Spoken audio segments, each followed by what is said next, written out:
Hello friends, आज study with निधि में हम बहुत ही इम्पोर्टेंट टॉपिक के बारे में बात करते हैं हम एमपीपीएससी मुख्य परीक्षा की तैयारी में किन किन बातों का ध्यान रखना चाहिए।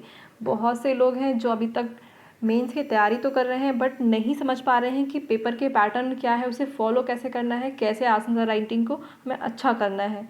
तो स्टार्ट करते हैं कुछ बहुत ही इम्पोर्टेंट बातें जिसके वजह से हम अपनी जो राइटिंग स्किल्स है उसको इम्प्रूव कर सकते हैं। तो कुछ छोटे छोटे पॉइंट्स हैं, मैं बताती हूँ आपको। पहला पॉइंट है मुख्य परीक्षा का सिलेबस। मुख्य परीक्षा का सिलेबस, आपके पास मुख्य परीक्षा का सिलेबस होना चाहिए। उसे याद कर लीजिए या फिर पढ़ते समय हमेशा वो नज़रों के सामने होना चाहिए। नेक्स्ट जो सबसे इम्पॉर्टेंट पॉइंट है एमपीपीएससी मेंस के प्रिपरेशन करने वालों के लिए, वो है कि जितने भी लास्ट ईयर के क्वेश्चंस हैं उनका कलेक्शन या तो आपके पास होना चाहिए या फिर मार्केट में बहुत से ऐसे बुक्स और पेपर्स अवेलेबल हैं जिससे आप लास्ट ईयर के क्वेश्चंस को कंसाइज करके रख सकते हो। इससे क्या आपको क्वेश्चंस का पैटर्न पता चलता है कि इस टाइम कैसे क्वेश्चंस पूछे जा रहे हैं। थर्ड मोस्ट इम्पॉर्टेंट, नोट्स के जो पैटर्न है उसके अनुसार ही होना चाहिए। मतलब आप कहीं से परचेज़ कर रहे हैं नोट्स तो या बना रहे हैं, है ना, तो क्या होना चाहिए, जो पैटर्न अभी चल रहा है ट्रेंड में उस पैटर्न के हिसाब से ही नोट्स होने चाहिए। ऐसा नहीं कि पैराग्राफ में है, आजकल क्या है पॉइंट्स का है, तो पॉइंट्स में ही नोट्स बनाएं आप, और पॉइंट्स में ही अगर आपको कहीं अवेलेबल है तो पॉइंट्स वाइज ही लें। ओके, तो पॉइंट वाइज नोट कैसे होते हैं मैं आपको एक डेमो दिखाती हूँ उसका, है ना। पॉइंट वाइज नोट का मतलब है कि जैसे हम अपना सैटेलाइट नोट बनाते हैं, उन्हें क्या कहते हैं, एक तरह से सैटेलाइट नोट्स कहते हैं। ठीक है, तो सैटेलाइट नोट्स में क्या होता है, कोई भी क्वेश्चन आंसर है ना, या एक क्वेश्चन कोई हमने अच्छा प्रिपेयर किया 11 नंबर 15 नंबर 5 6 और 3 नंबर के हिसाब से, तो हम उसे एक छोटे से उसमें कंसाइज करके लिख लें पूरा। जैसे कि यहाँ पे मैंने लिया है राष्ट्रपति। ओके, क्या लिया मैंने, राष्ट्रपति। अब राष्ट्रपति एक बड़ा टॉपिक है, हम उसे छोटा सा कैसे कर सकते हैं, जैसे मेन बातें हम एक पेज पे लिखें ताकि रिवीजन के टाइम पे हमें बहुत ही आसानी हो। तो जो राष्ट्रपति है 52 से 61 आर्टिकल तक है, मेन आर्टिकल जो इसके हैं। दूसरा चुनाव इसका, तो आर्टिकल 54 में दिया हुआ है, राष्ट्रपति का चुनाव होता है कहाँ पे है, तो 54 आर्टिकल में। ये ऐसी चीज़ें हैं जो 3 मार्कर में भी आ सकती हैं, प्री के हिसाब से भी इम्पॉर्टेंट है और मेंस के हिसाब से तो इम्पॉर्टेंट है ही।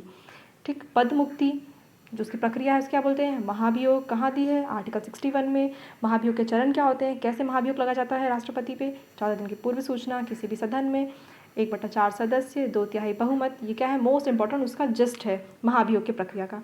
अब उसकी शक्तियों की बात कर लें तो उसकी शक्तियाँ कैसी हैं, विधायी शक्तियाँ, कार्यकारी शक्तियाँ, आपातकालीन शक्तियाँ, वित्तीय शक्तियाँ और क्षमतान की शक्तियाँ। अब हम इसमें क्या है, इसके बारे में भी थोड़ा थोड़ा हमको नॉलेज होना चाहिए, अगर मेंस में आ गया फिर हम कैसे लिखेंगे।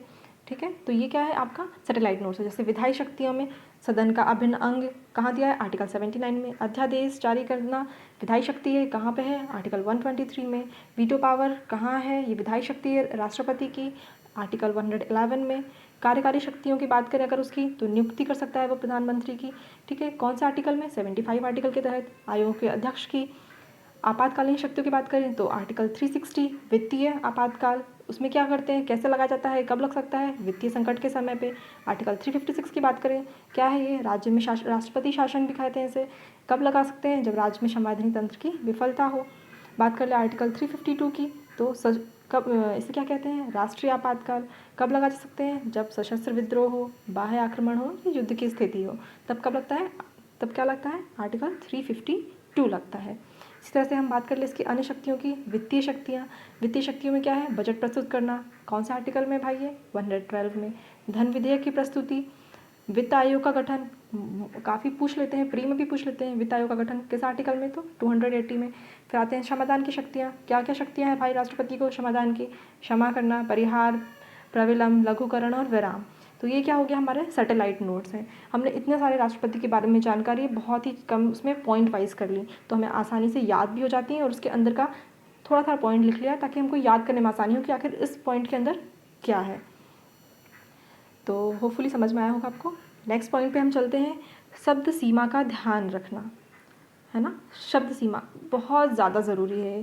जैसे 30 शब्द हैं, 100 शब्द हैं, 300 शब्द हैं पुराना पैटर्न के हिसाब से, तो हमको उतना ही लिखना है, उससे ज़्यादा नहीं लिखना है इसमें, है ना। और जैसे अभी जो 2020 का नया सिलेबस आया उसके अकॉर्डिंग क्या हो गया, 1 लाइन, इसमें कितने शब्द लिखने हैं हमको, बस इसको में हमको 10 से 20 शब्द लिखने हैं।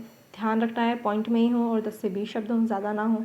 50 शब्द हैं, 200 शब्द हैं, है ना, ये क्या है 2020 का है, तो हमको ये ध्यान रखना है कि शब्द सीमा के हिसाब से ही हम काम करें।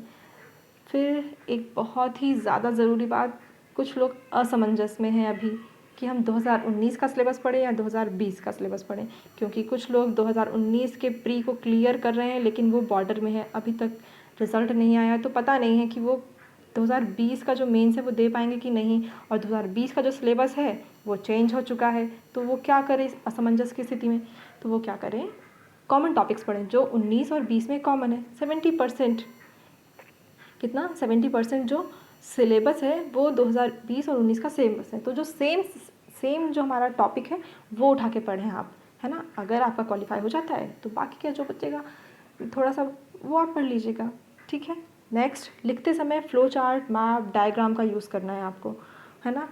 कैसे करना है, आप जब भी हम कुछ लिख रहे हैं तो फ्लो चार्ट बनाना बहुत ज़रूरी है। जैसे कि कोई क्वेश्चन है तो आप उसमें अलग अलग तरह से फ्लो डायग्राम बनाए, जैसे आपने कहीं इस तरह से बनाए आप, ठीक है, कहीं आप ऐसे बनाएं।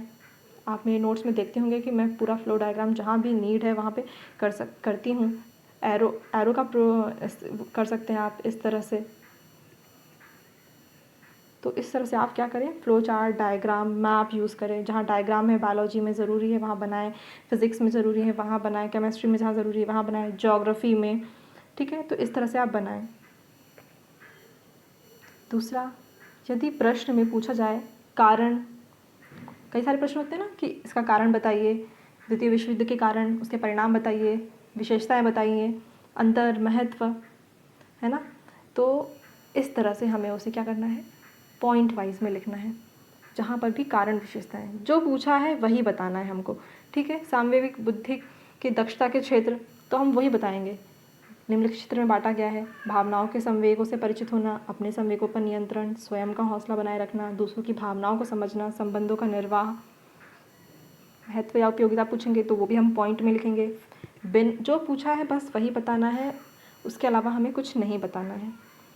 अब आते हैं हम 5-6 मार्कर, तो इसमें क्या है, भूमिका बनाए आप, इंट्रो दीजिए, है ना। ज़्यादा लंबा नहीं करना है आपको, छोटा रखना है, और कितना, सिर्फ 2 लाइन इनफ है, 2 लाइन, ठीक है, इंट्रो के लिए। तो क्या है ये इंट्रो। 5-6 नंबर के क्वेश्चन लिख रहे हैं तो इंट्रो ज़रूर लिखिए आप। दूसरा, उत्तर लिखते समय महत्वपूर्ण शब्दों को हाईलाइट करें। अब वो कैसे कर सकते हैं, या तो कोई इंपॉर्टेंट शब्द आ गया है तो उसको आप बाकी अक्षरों से थोड़ा सा बोल्ड लिख दीजिए, या उसके नीचे लाइन खींच दीजिए, अंडरलाइन, है ना, उसको अच्छा दिखने के लिए, ठीक है। थर्ड, उसके बाद नेक्स्ट इंपॉर्टेंट बात है, एक ही पेन की आदत डालें। अभी से एक ही पेन को यूज़ करें ताकि आपका हाथ जो है उस पर सेट हो जाए, आपको दिक्कत ना हो, ओके। नेक्स्ट हमारा है 11 और 15 मार्कर्स। जब भी हम 11 और 15 मार्कर्स लिखेंगे तो उसमें इंट्रो, फ्लो चार्ट, डायग्राम और conclusion must be added. Conclusion ज़रूर से ज़रूर लिखें, ठीक है। इंट्रो भी दें, फ्लो चार्ट भी, डायग्राम की नीड है अगर क्वेश्चन में तो डायग्राम भी दें, लेकिन कंक्लूजन ज़रूर, क्योंकि हमें क्वेश्चन अगर हमने स्टार्ट किया तो उसे वाइंड अप भी करना है हमें। और लास्ट सबसे मोस्ट इम्पॉर्टेंट जो है वो है हमारा मेडिटेशन। कैसे हमको ग्रो करना है अपना कंसंट्रेशन, तो उसके लिए हमें ज़रूरी है क्या, मेडिटेशन। We need meditation. और ये टाइम भी ऐसा है कि मेडिटेशन की सभी को ज़रूरत है, बहुत ध्यान भटक रहा है सभी का, तो एटलीस्ट 5 मिनट कंपलसरी है मेडिटेशन करना। ये एग्ज़ाम से लेकर आप जब अधिकारी बन जाते हैं, कोई ऑफिसर, एक अच्छी पोस्ट पा जाते हैं, जब तक भी आपको ये काम आएगा। सो अपने लिए 5 मिनट लगा लें और कंसंट्रेशन ग्रो करें अपना। तो ये थे आज कुछ टिप्स आप लोगों के लिए कि MPPSC मेंस की जो तैयारी है वो कैसे करना है, और जो कर रहे हैं वो बातों को क्या ध्यान रखना है। तो होपफुली आपको ये समझ में आ गया है और आपका पैटर्न जो है वो भी क्लियर होगा। तो नेक्स्ट वीडियो के साथ मैं फिर कुछ नया लेकर आऊँगी आपके लिए। Now thank you.